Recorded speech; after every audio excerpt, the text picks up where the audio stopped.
खबर शामिल करते हैं कराची से report. Haji Mohammad Nasir Qadri, advertisement director PNP news HD Karachi. Blues ने 10वीं बार कायद-ए-आज़म ट्रॉफी जीत ली, सियालकोट को 218 रन से शिकस्त दे दी।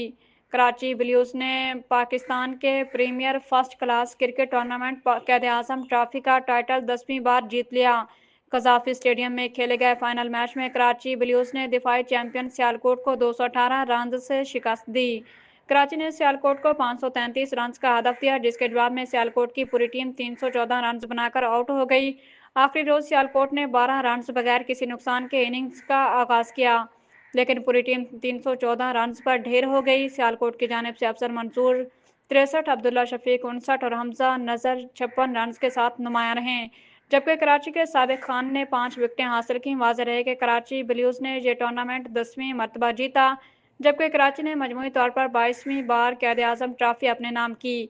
पीसीबी के चेयरमैन मोहसिन नकवी ने खिलाड़ियों में इनामात और ट्रॉफीज तकसीम की।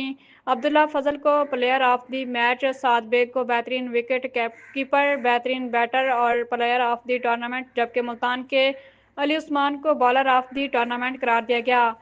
फतेह कराची ब्लूज को 75 लाख रुपए की इनामी रकम और ट्रॉफी दी गई, जबकि हारने वाली सियालकोट रीजन की टीम को 40 लाख रुपए दिए गए।